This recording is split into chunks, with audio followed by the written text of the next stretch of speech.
உங்கள் ஜெயகர். நம்ம சந்திக்கக்கூடிய நபர் யாருன்னா அதிசய மனிதர். வணக்கம் ஜெயகர். அதிசய மனிதர் சொல்றாங்களே, நெட்டை பார்த்தாலும் அதான் தெரியுது, எங்க பார்த்தாலும்.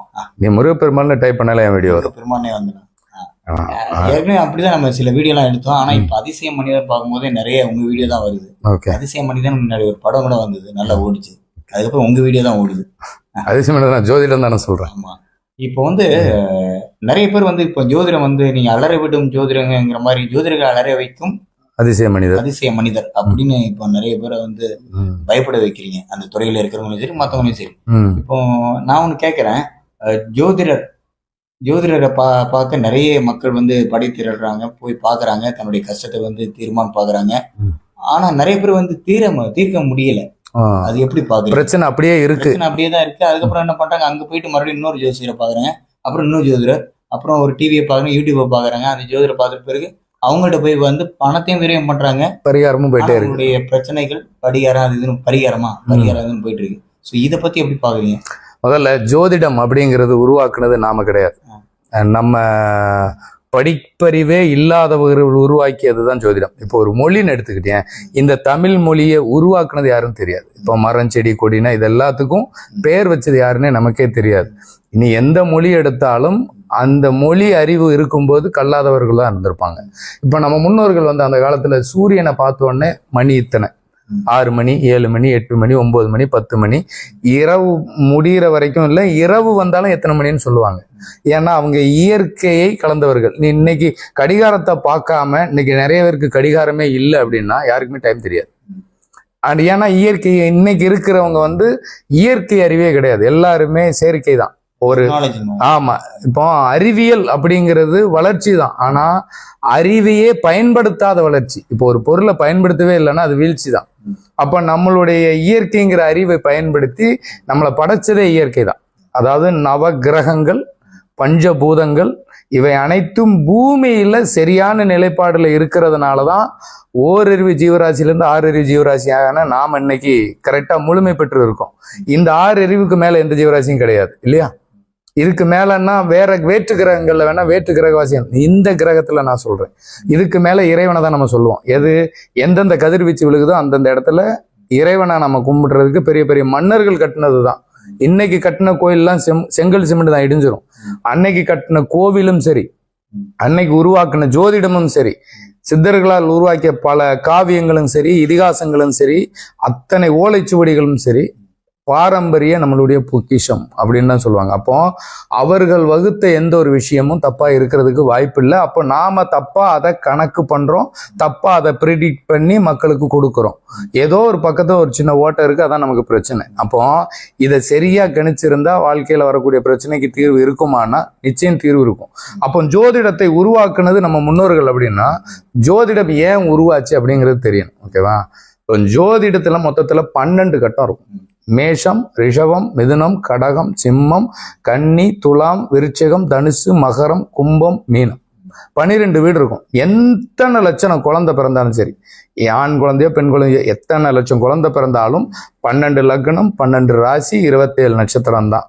இந்த 12 ராசி, 12 லக்னம் அப்படின்னா, லக்னம்னா உயிர். சூரியன் இல்லைன்னா இந்த பிரபஞ்சத்துல எந்த உயிரினத்துக்கும் ஒரு உயிர் இருக்காது. சந்திரன் இல்லைன்னா எந்த உயிரினங்களுக்கும் உனக்கு உருவம் கிடையாது. சனி இல்லைன்னா எந்த உயிரினத்துக்கும் வலிமை கிடையாது. செவ்வாய் இல்லைன்னா எந்த ஒரு உயிரினத்துக்கும் தட்பவெப்ப நிலைங்கிற அந்த தன்மை கிடையாது. அப்ப செவ்வாய் நம்ம உடம்புல ரத்த அணுக்களையும் குறிக்கும். இதே மாதிரி புதன் இல்லைன்னா நமக்கு புத்தி கிடையாது, நரம்பு கிடையாது, கல்லீரல், இப்படி எல்லா கிரகத்தையும் நமக்குள்ள உறுப்புகளாகவும் போட்டுட்டாங்க. புதன்னா மாமா, சூரியன்னா அப்பா, சந்திரன்னா அம்மா, சுக்கிரன்னா மனைவி, செவ்வாயினா தம்பி தங்கச்சி, சனினா அக்கா அண்ணன், இந்த மாதிரி உறவுகளாகவும் போட்டுட்டாங்க. இந்த பிரபஞ்சத்துல நவ கிரகங்களை ஒரு மனிதனுக்குள்ள அடக்கி, அதாவது சிவன் வானத்துக்கு பூமிக்கு அடியளக்கு நின்னாலும் அணுவுக்குள் அணுவாய் வாழ்றான் உன்னில் கடவுள் அப்படிம்பான். உனக்குள்ள தேடு, கடந்து உள்ள போ அப்படின்னா, இந்த லக்னம் ராசி அப்படிங்கிற நவ கிரகத்தையும் இந்த பூமியில இருக்கிறதையும் வச்சு பூமி தன்னைத்தானே சுற்றி கொள்கிற நேரம் 24 மணி நேரம், சந்திரன் தன்னைத்தானே சுற்றி கொள்கிற நேரம் 27. அப்போ தன்னை உணரக்கூடிய அந்த ஒரு விஷயம், தன் உடலை சுற்றி இருக்கக்கூடிய நட்சத்திர அணுக்கள் 27 நட்சத்திரம். அப்போ உயிருங்கிறது சூரியன். இப்ப இந்த உயிர் எழுத்துக்கள் அப்படிங்கிறது வந்து சூரியன் தான் உயிர். ஒரு லக்னம்ங்கிறது ஜாதகட்டத்துல உயிர், லக்னம்ங்கிறது உயிர், ராசிங்கிறது உடல். இப்ப இந்த லக்னம் அப்படின்னா 12 கட்டம் இருக்கா, ராசிங்கிறதும் 12 கட்டமா. இப்போ ஒரு குழந்தை இந்த பூமியில தணிக்கணும்னா உனக்கு உங்க அப்பாவினுடைய உயிர் அணுக்கள் இல்லைன்னா நாம பிறக்கிறதுக்கு வாய்ப்பு இல்லை. தாயினுடைய உடல் அணுக்கள் இல்லைன்னா நமக்கு உருவம் வர்றதுக்கு வாய்ப்பு இல்லை, குறைவா பிறந்துருவோம். சரியான உடல். அப்போ தாயினுடைய கருவறை கோவில் அப்படிங்கிறான். உடல் வளர்த்தேன் உயிர் வளர்த்தேன் திருமூலர் சொல்லியிருக்காரு. அப்போ இந்த உடலை எந்த அளவுக்கு பாதுகாத்துக்கிறோம்னா 10ஆம் இடம்ங்கிற வயிறு கர்மா. 10ஆம் இடம்னா வயிறு. இந்த 10ஆம் இடம்ங்கிறது எது அப்படின்னா நம்ம என்ன உணவு எடுத்துக்கிறோம். அப்போ எந்த கிரகம் கெட்டிருக்கோ அதுக்கு தகுந்த உணவை தான் அப்போ சொல்லுவாங்க. உங்களுக்கு புதன் கெட்டுடுச்சுன்னா நிறைய பச்சை பயிர் சாப்பிடுங்க. அப்போ அந்த பசுமை அதுக்கு சம்பந்தம் எந்தெந்த கிரகத்துக்கும் உணவையும் கொடுத்துட்டாங்க, உறவையும் கொடுத்தாச்சு, உறுப்பையும் கொடுத்தாச்சு. அப்போ ஒரு லக்னத்துல ஒரு குழந்தை தணிக்குதுன்னா அதுக்கு அதிபதி இந்த குழந்தை எந்த கிரகத்தின் தன்மையை பெற்றிருக்கு, இதனுடைய நன்மை தீமை என்ன, இதெல்லாம் பார்க்கறதுக்கு 12 கட்டம். இப்போ இந்த 12 கட்டம் எப்படி உருவாக்கியிருப்பாங்கன்னா, இப்போ அப்பா இல்லைன்னா நம்ம தணிக்கிறதுக்கு வாய்ப்பு இல்லை, அம்மா இல்லைன்னா நம்ம வந்து முழுமையா பிறக்கிறதுக்கு வாய்ப்பு இல்லை. அப்போ இந்த அப்பாவும் அம்மாவும் கல்யாணம் பண்ணலைன்னா நாம இந்த பூமிக்கு வர முடியுமா? அப்போ அவங்க முதல்ல இந்த ஜாதக பொருத்தம் அப்படின்னு பாக்குறாங்கன்னா இறந்த காலம், நிகழ்காலம், எதிர்காலம், வல்லினம், மெல்லினம், இடையினம். அப்போ நம்ம ஜாதகத்துல தாத்தா சொத்து பேரனுக்கு அப்படின்னு சொல்லிடுவாங்க. அப்போ 3 தலைமுறையையும் முக்காலத்தையும் உணர்த்தக்கூடியது ஜோதிடம். அதாவது ஒரு காலத்தினுடைய கடிகாரம்னு சொல்லலாம். அப்போ ஒரு குறிப்பிட்ட தலைமுறை 7 தலைமுறையினுடைய அடுக்கள் தான் 7 சக்கரம்னு நம்ம சொல்றோம். அப்போ அந்த 7 தலைமுறையினுடைய 7 சக்கரம் எல்லா மனிதன் உடம்புலையும் இருக்கும். அப்போ அப்பாவுக்கு ஒரு லக்னம் போடுறாங்க. இப்போ அப்பா 1 உருவம் 1ன்னு வச்சுக்கோங்க. அப்பா 1, அப்பாவுக்கு 3ஆவது தலைமுறைனா அப்பா 1, அப்பாவை பெற்றவங்க அப்பா அம்மா 2, மொத்தம் எத்தனையாச்சு 3.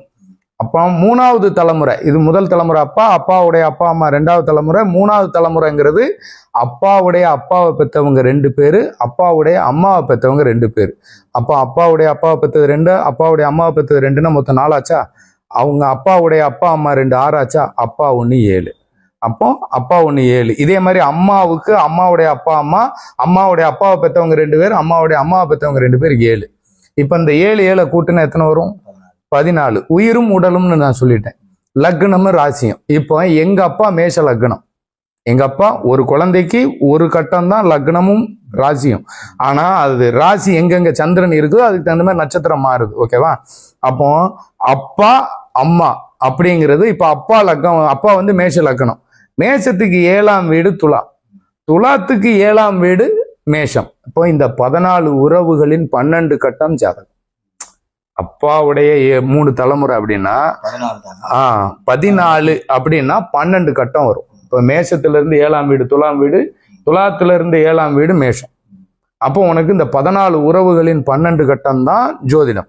இப்ப எல்லாமே இப்ப அப்பா அம்மா 2 பேர் வர்றதுனால சூரியனும் சந்திரனும் தாய்க்கு ஒரு வீடு தந்தைக்கு ஒரு வீடு தான். அந்த ஜாதகத்துல புதனுக்கு 2, குருவுக்கு 2, செவ்வாய்க்கு 2, சனிக்கு 2, எல்லா கிரகத்துக்குமே 2 வீடு இருக்கும். ஆண் பெண் ஆண் பெண் ஆண் பெண்ணுன்னு தான் 12 கட்டத்துக்கும் குறிப்பிடுவாங்க.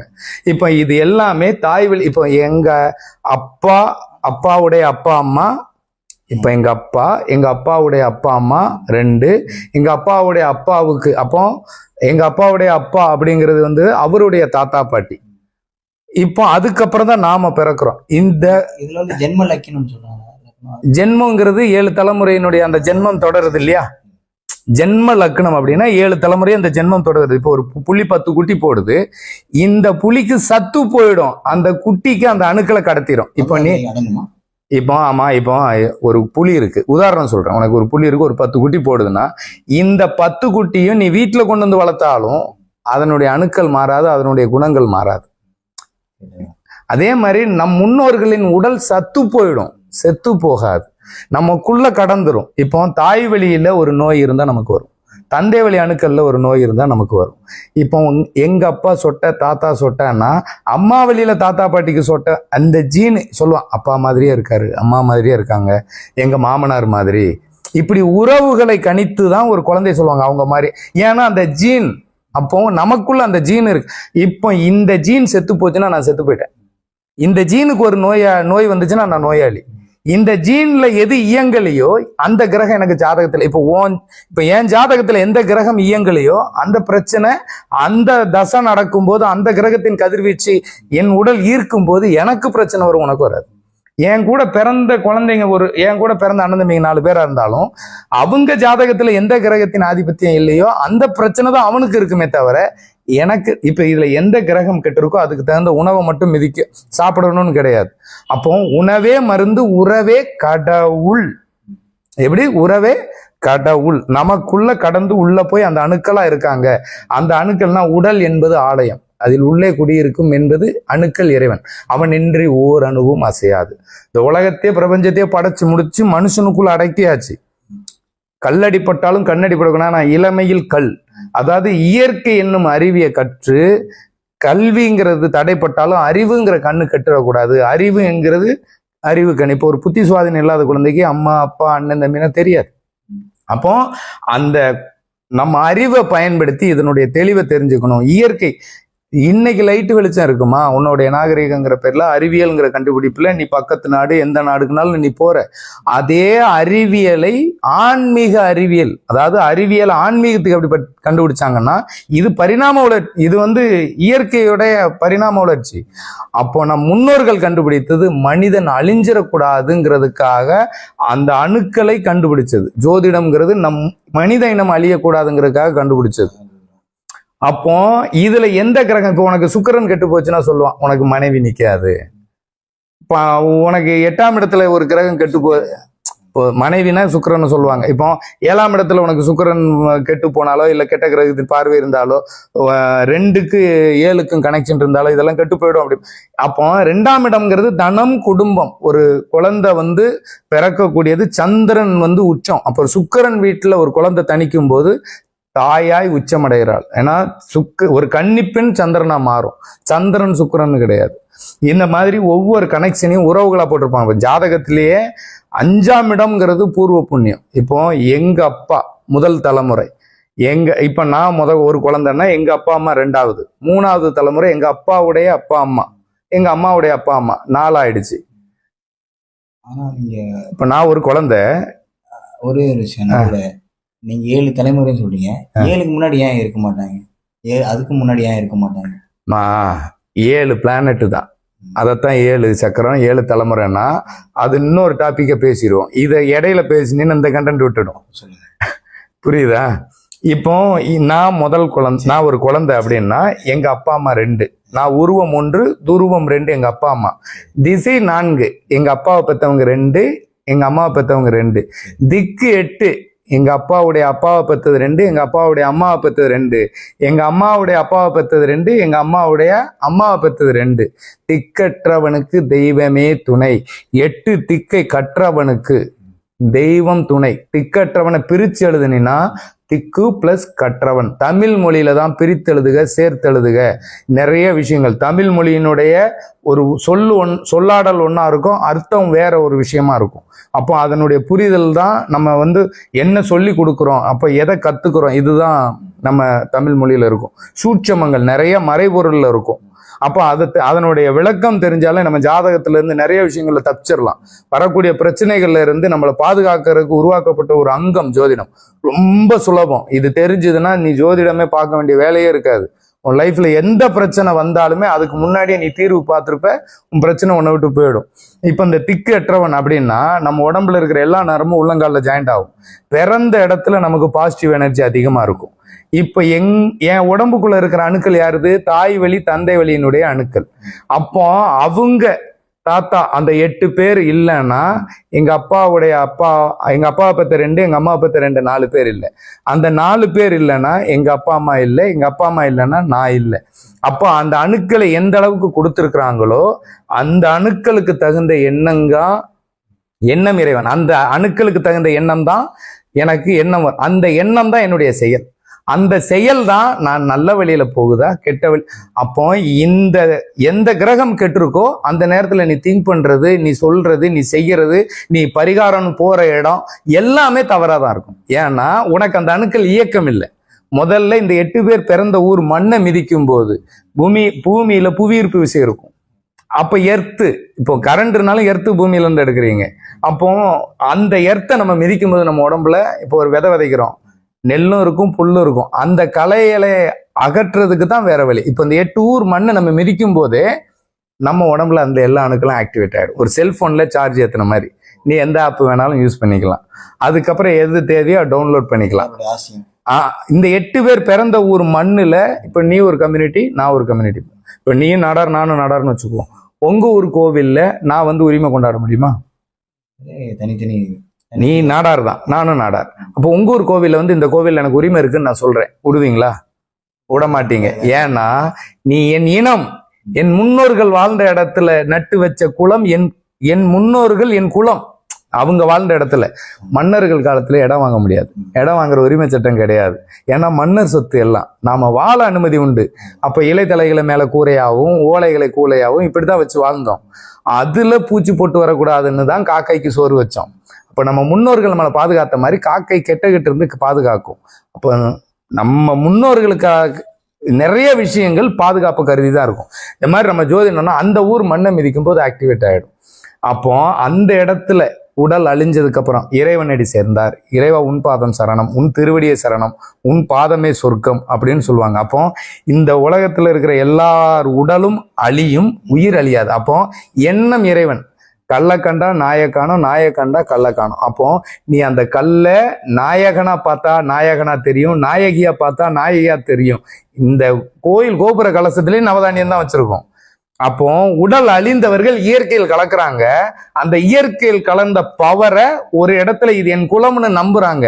அந்த நம்பிக்கை இறைவன். எப்படின்னா நீ சாணிய சாமின்னு பிடிச்சா கிடையாது, சாணிய சாமின்னு பிடிச்சா கிடையாது. எண்ணம், நீ எதை நம்புறியாது தெய்வம். அப்போ உன் முன்னோர்கள் எதை நம்பி, இப்போ நம்ம ஒரு பிறக்கும் போது ஆண் குழந்தை பெண் குழந்தை, ஆண் குழந்தை பெண், இந்த குழந்தைக்கு ஒரு பேர் வைக்கிறாங்க, அந்த பேர்ல இயங்குது. அதே மாதிரி நம்ம முன்னோர்கள் தெய்வம்னு ஒரு பேர் வைக்கிறாங்க. அந்த நான் என்னுடைய முன்னோர்கள் வாழ்ந்த இடத்துல என் கம்யூனிட்டிக்கு எத்தனை தெய்வம் இருந்தாலும் அத்தனை என் உறவுகள். உடல் அழிந்த பின் உயிர் அழியாது. அதனாலதான் கேது, கேதுனா உயிர். இந்த தாய் தந்தையை சுத்தின பிள்ளையாருக்கு நவகிரக தோஷம் இருக்கா? கிடையாது. எந்த கோயிலா இருந்தாலும் முதல் பூஜை அவருக்கு தான். எந்த கெடுதலா இருந்தாலும், எந்த மந்திரமா இருந்தாலும், எந்த செய்வினையா இருந்தாலும், என்ன பிரச்சனைனாலும் முதல் பூஜை நாயக பெருமானுக்கு. ஏன்னா அவன் பூதநாயகன். இந்த பஞ்சபூதத்துக்கு தான் முதல் பூஜைங்கிறான். இந்த பஞ்சபூதத்தினுடைய தன்மையில் நாம பிறந்த தாய் வழி தந்தை வழி மண்ணை மிதிக்கும் போது நமக்குள் இருக்கக்கூடிய நவகிரகம் என்னும் நம் முன்னோர்களின் அணுக்கள் இயங்கும். இதுல நெல்லும் முளைக்கும் புல்லும் முளைக்கும் சொன்னேன். காக்கும் கடவுள் எம்பெருமாள் நாராயணன். அப்படின்னா பார்க்கடல். கடல் இல்லைன்னா வான் மேகம் இல்லை, வான் மேகம் இல்லைன்னா மழை இல்லை, மழை இல்லைன்னா இயற்கை என்னும் வளம் இல்லை, இயற்கை என்னும் வளம் இல்லைன்னா அதனுடைய பரிணாம வளர்ச்சியான நாம இல்லை. அப்ப இந்த அத்தனையும் உற்பத்தி பண்ணி நம்மளை படைத்து காத்த கடவுள் யார் அப்படின்னா அதில் கடல் வந்து காக்கும் கடவுள். இன்னைக்கு மழை நீரா, நீரின்றி அமையாது உலகு. அப்போ அந்த உமிழ் நீரை மழை நீரா கொடுத்து சுழற்சி, அந்த மழை நீர் மறுபடியும் ஆறாய் கடந்து அவ்வளவு 6 மூலிகையோடு கலந்தாலும் கடல் நீர் கெடாது. எந்த நீர் வற்றினாலும் கடல் நீர் வற்றாது. பல்லாயிரம் கணக்கான வருஷங்கள்ல மூலிகையோடு கலப்பது, ஆறுகள் கலப்பது வந்து கடல். உப்பின் அளவு குறையாது, கூடாது. செப்டி டேங்கு, சாக்கடை எல்லா கெடுதலையும் அகற்றுறது. நோயற்ற வாழ்வே குறையற்ற செல்வம்ங்கிற நம்மளை பாதுகாக்கிறது அந்த உப்பு. அல்ல குறையாது. நீ தண்ணியை சேர்த்தாலும் அதனுடைய அளவு கூடாது. அதே மாதிரி அந்த கடல்வாழ் உயிரினத்துக்கு எந்த நோயும் வராது. அந்த உப்பின் தன்மையும் கடல் நீர் அந்த கடல் மீனுக்கு ஏறாது. ஆனா செத்ததுக்கு அப்புறம் அது கெடாது. அதே மாதிரி நம் உடல் அழியும். இந்த கடலால் படைக்கப்பட்ட இந்த உடல் அழியும், உயிர் ஒருபோதும் அழியாது. அதனாலதான் கெட்டாலும் மேன்மக்கள் மேன்மக்களே, சங்கு சுட்டாலும் வெண்மை தருணா. உடல், அந்த உடல் தான் ஆசை மாயை வீடு பணம் சொத்து இது எல்லாத்தையும் தேடும். இந்த உடல் என்னும் மாயை அழியும் போது உயிர் எதையும் தேடாது. அதனாலதான் சுடுகாட்டுல ஹரிச்சந்திர மகாராஜாவை வச்சிருப்பாங்க. ஹரிச்சந்திர மகாராஜா சிவனையும் பார்வதியும் அங்கதான் வச்சிருப்பாங்க. சிவனுக்கும் ஆடை கிடையாது, காளிக்கும் ஏன் சுடுகாட்டுல ஆடை கிடையாது அப்படின்னா உடலுக்குத்தான் துணி, உயிருக்கு துணி கிடையாது. ஏன்னா உயிரின் வடிவம் ஒரே வடிவம். அதனாலதான் 12ஆம் வீடுங்கிற சுடுகாட்டுல சுக்கிரன் உச்சம். எது? சுக்கிரன் உச்சம், புதன் நீச்சம், புத்தி வேலை செய்யாது. ஏன்னா அங்க ஒரே நிலை, அது மோட்ச நிலை. அப்ப அந்த 12ஆம் வீடுங்கிற சுக்கிரன் கடலை குறிக்கும். அந்த கடல் தான் இந்த உடலை காக்கும். இந்த கடல் தான் நம்மளை காக்கும். பரந்தாமன் என்பது பெருமாள். அவர் பார்க்கடல்ல இருக்காரு. இந்த உலகத்துல இருக்க அத்தனையும் தாங்குவது பூமி. எப்படி இந்த பூமியில வந்து மிதிக்கும் போது உன்னுடைய அந்த பூர்வீகம்ங்கிற 8 ஊர் மிதிச்சிட்டேன்னா, இப்போ மிதிச்சு வரும்போது அந்த நெல்லும் புல்லும் முளைக்கும்னு சொன்னேன்ல, எப்படி கடலை கடைஞ்ச ஆழகால விஷம் வருமோ நம்ம உடம்புல இருக்கிற ரத்த அணுக்கள் 48 நாளைக்கு ஒருக்கா உடஞ்சு உற்பத்தி ஆகும். 27 நட்சத்திரம், 12 ராசி, 9 கிரகம், ஒரு மண்டலம், 48 நாளைக்கு ஒருக்கா உடஞ்சு உற்பத்தி ஆகிற அந்த அணுக்களை அந்த கடல்ல இருக்கிற மூலிகை, உப்பு எல்லாம் எண்ணற்ற துகள்கள் வழியா பரவி அந்த அணுக்கள்ல கொடிய நோய் இருந்தாலும் சரி, நடக்க முடியாதவனா இருந்தாலும் சரி, ஹேண்டிகேப்பா இருந்தாலும் சரி, பேச முடியாதவனா இருந்தாலும் சரி. இப்ப கூட திருச்செந்தூர் கடல்ல ஒருத்தன் பேசிட்டான், பிறவி பேசிட்டான்னு சொன்னாங்க. குமரர் குருபரர் திருச்செந்தூர்ல பேசினாங்கிற வரல. அவ்வளவு மூலிகை இருக்கு கடல்ல. அப்ப நம்மளை காக்குறது அதுல நம்ம அணுக்கள் இயங்குற நேரம் காலையில் 4:30 to 6. அந்த 4:30 to 6 சூரியன் கடல் மேல் மட்டத்துல இருக்கும். நவ கிரகங்களினுடைய அந்த சூரியனுடைய சுத்தி தான் இருக்கும். அப்ப கடல்ல அதனுடைய நெகட்டிவ் கடலை கெடுக்கிறது இல்லை. அந்த நேரத்துல கடல்ல குளிச்சோம்னா நம்ம உடம்புல இருக்கிற ஆழகாலம்ங்கிற நெகட்டிவ வெளியில அனுப்பி 4:30 to 6 1 hour குளிக்கணும். ஆனா அமாவாசைக்கு 3 நாள் முன்னாடி 3 நாள் பின்னாடி குளிக்க கூடாது. ஏன்னா அந்த நேரத்துல அலைகடல் அதிகமா இருக்காது. ஏன்னா சந்திரன் இல்லைன்னா உங்களுக்கு நிறைய ஆக்டிவேட் ஆகாது. கடல் நிறைய இருக்கு, மூலிகை சரியா கடலுக்கு போக மாட்டாங்க. ஆமா, போறாங்க உள்ள அறியாமை. அப்போ அந்த பௌர்ணமி நாள் அதுக்கு முன்ன பின்ன போனோம்னா ரொம்ப நல்லது. ரொம்ப அதிகமா இருக்கும். என்ட்ரன்ஸ்லனாலும் ஆழ்கடல்ல உள்ள மூலிகை உனக்கு கிடைக்கும். அப்போ அதுல காலையில 5 மணிக்கு குளிச்சிட்டீங்கன்னா உன் உடம்புல இருக்கிற அணுக்கள்ல இருக்கிற எல்லா மூலிகையும் போய், ஏன்னா சஞ்சீவனி வேவ் செத்தவனை உயிர்ப்பிக்கும். அப்பேற்பட்ட கெடாத ஒரு பொருள். இப்ப கடல்ல குளிக்கும்போது பக்கத்துல ஒருத்தன் விஷம் ஊத்துட்டுமே, அது அவனை பாதிக்காது. ஏன்னா அந்த விஷம் செத்துடும். கடல் நீர் ஒருபோதும் கெடாது. காரணம் அவ்வளவு மகத்துவம் இருக்கு. அந்த கடல் நீரில் பெய்கிற தண்ணி தான் மழை நீர், ஒரு சொட்டு உப்பு இருக்காது. அப்போ இவ்வளவு பொக்கிஷமான இந்த விஷயத்த இந்த மனித இனம் அழியாம வாழணும். நான் ஜாதகத்துக்கு சொல்றேன், இறைவனுக்கு நான் போகல, புரியுதா? அப்ப இவ்வளவு பிரபஞ்சத்துக்கும் இந்த ஜாதகத்தை சரி பண்ணணும்னா நம்ம உடம்புல இருக்கிற கலைகள் என்னும் விஷத்தை அந்த மருந்தெல்லாம் உள்ள போய் அணுக்களை உடைச்சிடும். அப்போ அடுத்த 48 நாள்ல உற்பத்தி ஆகிற ரத்த அணுக்கள் இன்னும் புதுப்பிக்கும். 48 + 48 + 48 348. மருந்தும் விருந்தும் 3 நாள். ஒரு நாளுங்கிறது 48, ஒரு மண்டலம். அப்போ 348 144 நாள். ஏன்னா பிரபஞ்சத்துல இருக்கிறது தான் இன்னைக்கு அரசாங்க சட்டமா இருந்தாலும் எதா இருந்தாலும். அப்போ 144 அப்படிங்கிற தடை சட்டம் இந்த ஊருக்கு போட்டா இந்த ஊருக்குள்ள யாரும் வருவாங்களா? 48 நாளைக்கு ஒருக்கா நம்ம அணுக்கள் உடஞ்சு உற்பத்தி ஆகும்போது நம்ம குளிக்கணும்னா அது என்னைக்கு உடையுது என்னைக்கு உற்பத்தி ஆகுது நமக்கு தெரியாது. அப்போ 4 மாசத்துக்கு ஒரு தடவை, வருஷத்துக்கு 3 தடவை இந்த 8 ஊர் மண்ணையை மிதிச்சு கடல்ல காலையில 4:30 to 6 குளிச்சோம்னா 144ங்கிற தடை உத்தரவு நம் உடல்ல வந்து அணுக்கள் பலமாயிடும். நெகட்டிவே உள்ள வராது. அப்படி வாழ்ந்தவங்க தான் சித்தர்கள். 40,000 வருஷம். இன்னைக்கு 40 வருஷம் வாழ்றதுக்கே கஷ்டப்படுறோம். ஏன்னா ஜோதிடம் உருவாக்கியது அனைத்தையும் சரி செய்து மனிதனா வாழ்றதுக்கு. ஏன்னா இப்போ ஒரு 3 வருஷமா தான் பல லட்சம் ஜோதிடர்கள், படிச்சவனுக்கு வேலை இருக்கோ இல்லையோ, இங்க 3 வருஷம் கோர்ஸ் கத்துட்டா அவன் ஒரு சேனல் ஓபன் பண்ணலாம். நான் ஜோதிடம் கற்காதவன், கற்றுக்கொள்ளாதவன், இந்த 8 ஊர் போய் இன்னைக்கு எதெல்லாம் நடக்காதுன்னு சொன்ன ஜோதிடர் வாழ்க்கையில கூட பிரச்சனைகள் இருக்கு. அவ்வளவு ஜோதிடர் பார்த்திருக்கேன். அத்தனை பேருக்கும் ஏன் அவங்க ஜோதிடம் பார்க்கறவங்க குடும்பத்துல பிரச்சனை இருக்கு, பரிகாரம் பண்றவங்க குடும்பத்துல பிரச்சனை இருக்கு. கேட்டா கர்மா, அதை அனுபவிச்சுதான் ஆகணும். இன்னைக்கு ப்ரிடிக்ஷன் எப்படி இருக்குன்னா, உனக்கு என்ன நடக்கும் என்ன நடக்காது, இந்த பிரச்சனை வரும் வராதுன்னு இவங்க ப்ரிடிக்ஷன் பண்ணி பர்ஃபெக்டா சொல்லலனாலும் அதுதான் நடக்க போகுது. அதுக்கு எதுக்கு 50,000 1 லட்சம் ஃபீஸ், 15,000 5,000 எதுக்கு? அப்போ இதை ஒரு முறை தெரிஞ்சுக்கிட்டா அவன் வாழ்நாள் பூரா ஜோதிடம்ங்கிறதே பார்க்க வேண்டியிருக்காது.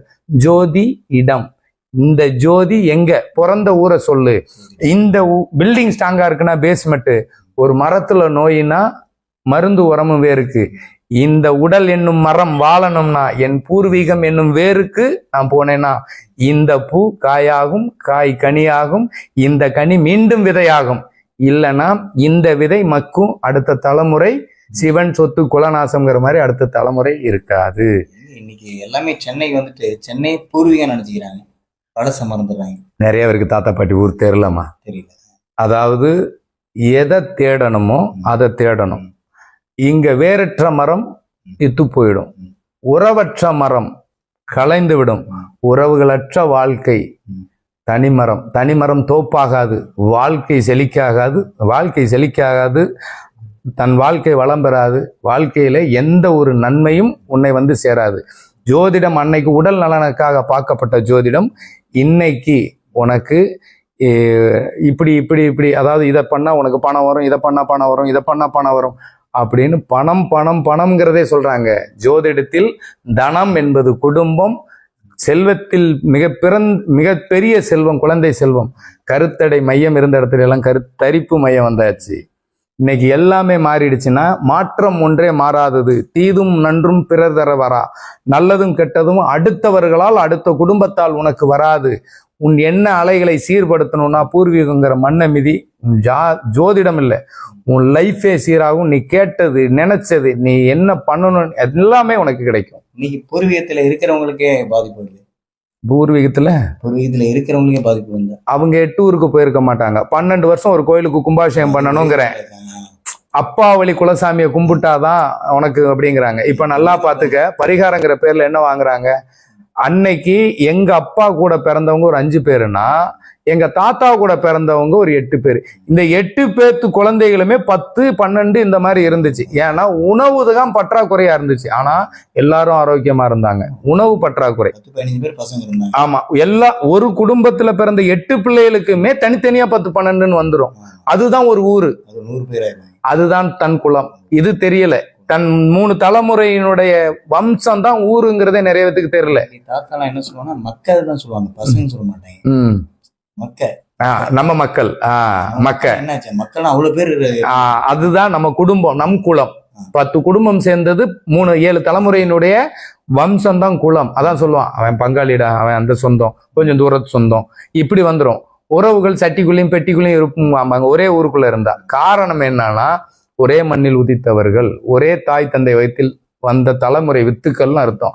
அதனாலதான் ஒரு ஊர்ல உள்ளவங்க இன்னொரு ஊர்ல கும்பிட மாட்டாங்க. இன்னைக்கு பரிகாரங்கிற பேர்ல என்ன வாங்குறீங்க? அன்னைக்கு உணவு பற்றாக்குறை, தின்னது பூரா நவதானியம். அரிசிங்கிறதே கிடையாது, அது இடையில கண்டுபிடிச்சது. நெல் இயற்கை கிடையாது, செயற்கை. நெல் இயற்கை கிடையாது, செயற்கை. இன்னைக்கு திங்கிற உணவுலயே விதை இல்லை, எல்லாம் ஹைபிரிட். அப்போ அன்னைக்கு பூரா ஒரிஜினல்.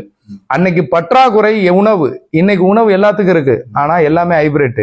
அந்த ஓரின சேர்க்கை செடி சாப்பிட்றதுனால இந்த 10ஆம் இடங்கிறது வயிறு, இது கர்மா. இதுக்குள்ள ஓரின சேர்க்கைங்கிற உணவை போடுற. அப்போ அந்த ஓரின சேர்க்கை உணவை திங்கிறதுனால ஆணுக்கு ஆண் விரும்புது.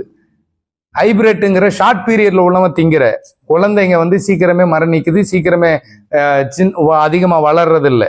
அப்போ என்ன உணவை நீ எடுத்துக்கிறியோ அதுக்கு தகுந்த உடல் வளர்ச்சியும் அணுக்கள் வளர்ச்சியும், அதற்கு தகுந்த எண்ணமும் அதற்கு தகுந்த செயல்பாடும். இன்னைக்கு இவ்வளவு சமூக சீர்கேடுக்கு காரணமே உண்ணும் உணவு. அப்போ என விதை இல்லை, சிவம் இல்லை. அப்போ அடுத்த தலைமுறைங்கிறது இன்னும் 2 தலைமுறை போச்சுன்னா அடுத்த மனித இனமே இருக்காது. மனித இனமே இல்லாம நீ யார் ஆள போற, நீ எங்க வாழ போற? எச்சரிக்கை விட்டுட்டீங்க. நான் என்ன சொல்றேன், அடுத்த தலைமுறையே இருக்காதுன்னா என்னுடைய சந்ததியே ரொம்ப கீழே போயிடுச்சு. இப்பவே 40% குழந்தை இல்லை, பாதி பேத்துக்கு வளட்டுத்தன்மை, எல்லாருக்குமே விஷம். அப்போ உணவே மருந்தா, இப்போ உணவே விஷமானதுக்கு அப்புறம் மருந்து எப்படி வேலை செய்யும்? ஒரு பொருள், ஒரு அணுக்கள் இயங்கலன்னா, அந்த அணுக்கள் இயங்கலன்னா அது சம்பந்தப்பட்ட நோய். செத்த பணத்துக்கு வைத்தியம் பார்த்தா வேலை செய்யாது. இயங்காத அணுக்களுக்கு நீ மருந்து சாப்பிட்டீங்கன்னா அது எப்படி எடுத்துக்கும்? முதல்ல அந்த மண்ணை மிதிச்ச அணுக்களை இயக்கணும். மண்ணை மிதித்தால் போதும். மண்ணை மட்டும் மிதிச்சா பத்தாது. இதுல ஒரு சூட்சமா இருக்கு. சேர நாடு, சோழ நாடு, பாண்டிய நாடு, மத்திய நாடு. என்ன நாடு? சேர நாடு, சோழ நாடு, பாண்டிய நாடு, மத்திய நாடு. இந்த 4ம் தமிழ்நாடு. இந்த 4ம் தமிழ்நாடு. தமிழ் அதை நாடு. இந்த 4 மண்டலத்துக்கு இன்னொரு பேர் இருக்கு. 4 மண்டலம்: சேர மண்டலம், சோழ மண்டலம், பாண்டிய மண்டலம், மத்திய மண்டலம். இந்த 4 மண்டலத்துலதான் 27 நட்சத்திரம். பாண்டிய மன்னன் ஆண்ட மண்டலத்துல பனைமரம். இப்போ பாலைவனத்துல ஒரு பேரிச்சம்பளம் மரம் இருக்கு. அந்த செடியை இதே சென்னையில போட்டா முளைக்குமா? முளைக்காதா? முளைக்கும். ஆனா அந்த தன்மை இருக்காது. திருநெல்வேலியில பனை மரம்ங்கிறது தாவரம், பனை மரம் மாதிரி இருக்கக்கூடிய தாவரம். அதை சென்னையில போட்டா முளைக்குமா? முளைக்கும். அந்த தன்மை இருக்காது. நீ எந்த ஊர்ல வேணாலும் வாழலாம், உன் தன்மை அணுக்கள் வருஷம் ஆக ஆக கெடும். அதை 12 வருஷம், இந்த உடல் என்பது கோவில், ஆலயம். அப்போ 12 வருஷம் ஒரு கோயில் கும்பாபிஷேகம் இல்லைன்னா சாமிக்கு பவர் போயிடும்னா உள்ள இருக்கிற அணுக்கள் தான் தெய்வங்கிறேன். அப்போ நம் முன்னோர்களினுடைய அணுக்களை இயக்கிக்கிட்டே இருக்கணும். அப்போ அந்தந்த ஊர்ல, இதுக்கு தான் இந்த அப்பன் 8 அடி குட்டி 16 அடின்னு சொன்னேன். இப்போ எங்க அப்பாவுடைய அப்பாவுக்கு அப்பா அம்மா 2, எங்க அப்பாவுடைய அம்மாவுக்கு அப்பா அம்மா 2, எங்க அம்மாவுடைய அப்பாவுக்கு அப்பா அம்மா 2, எங்க அம்மாவுடைய அம்மாவுக்கு அப்பா அம்மா 2, 8. இப்ப நான் கல்யாணம் பண்றேன், அங்க எத்தனை வரும்? 8. 16 பெற்று பெருவாழ்வு வாழ்க. இந்த 16 குடும்பத்தினுடைய அணுக்களை குறைவில்லாமல் பெற்று வாழு. அப்ப 8 அடி பாஞ்சா குட்டி 16 அடி பாயி.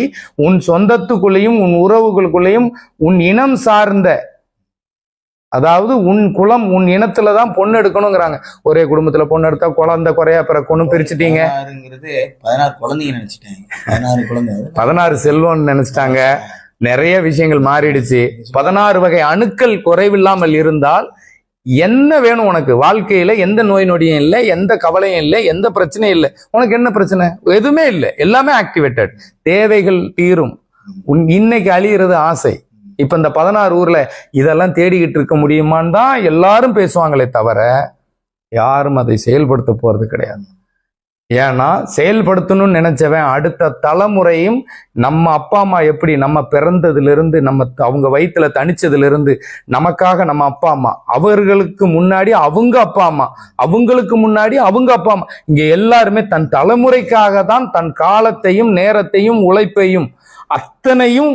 நீங்க சொல்றது பார்த்தா இப்ப அப்படி மருத்துவர்கள்லாம் இருக்காங்க பாருங்க, சித்த வைத்தியர்கள், அவங்களோட வீட்டுல தான் பார்க்க முடியுது 8 தலைமுறை. அதுவே ஒரிஜினலான்னு உனக்கு தெரியுமா? தெரியாது.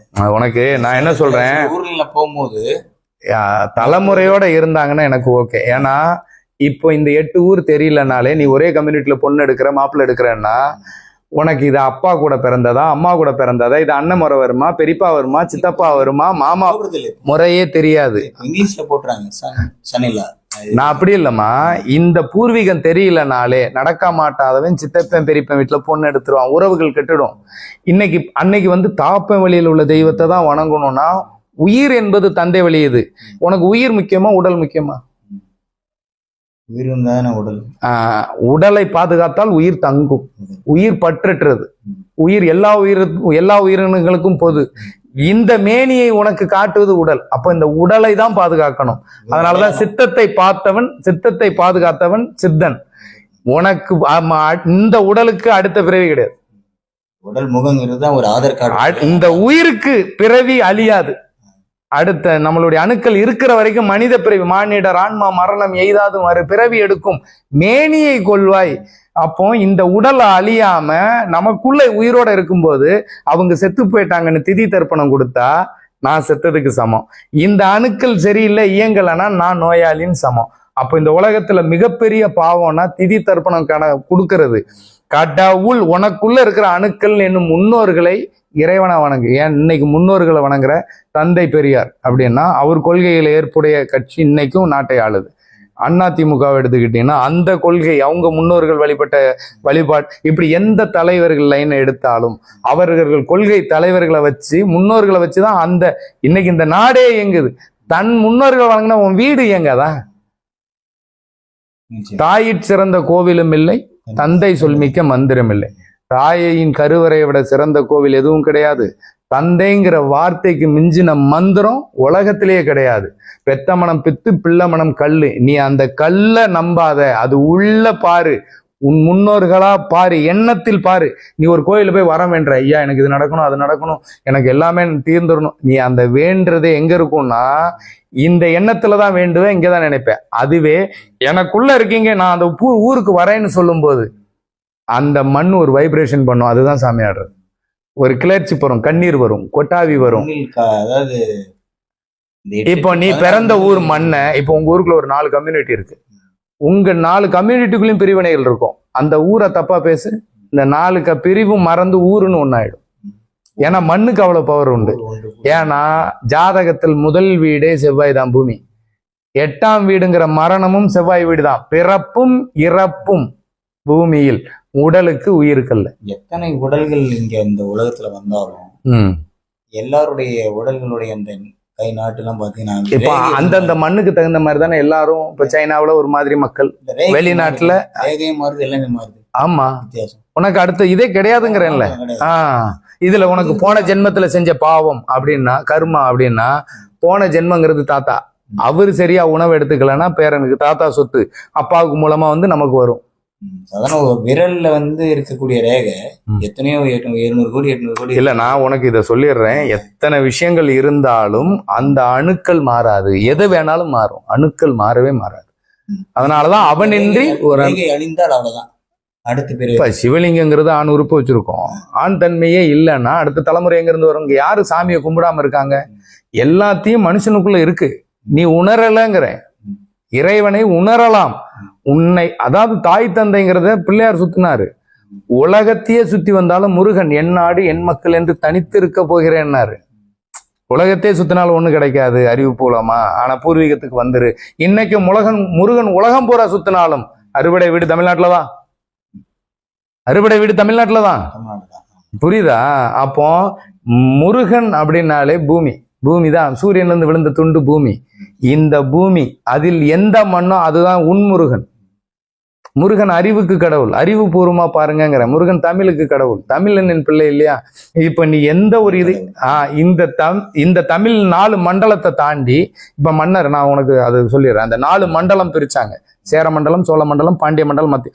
இப்ப நான் பாண்டிய மண்டலத்துல பிறந்தவன் இன்னொரு மண்டலத்துக்கு போனேன்னா ரகசிய விட்டான், ஊடுருவி விட்டான், தலை வெட்டிடுவான், இல்லைன்னா ஜெயிலில் அடைச்சிடும். அப்போ ஒரு ஊர்ல இருந்து இன்னொரு ஊருக்கு போகணும்னாலே போக்குவரத்து கிடையாது, லைட் வெளிச்சம் கிடையாது. பக்கத்து ஊருக்காரன் இங்க வந்தாலும் ஏன் வந்தா எதுக்கு வந்து 1000 கேள்வி இருக்கும். அப்போ மிருகங்களினுடைய பிரச்சனை இருக்கும். 6 மணிக்கு மேல லைட் வெளிச்சம் இல்லை. அப்போ மிருகங்கள் உள்ள வரக்கூடாதுன்னு தான் விளக்கேற்றினாங்க. ராத்திரி நேரம் கார்பன் டை ஆக்சைடு உள்ள வரக்கூடாதுன்னு. பொழுது சாஞ்சிச்சுனால 8 மணிக்குள்ள 7 மணிக்குள்ள படுத்துருவாங்க. காலையில் 4 மணிக்கு எந்திரிச்சிருவாங்க.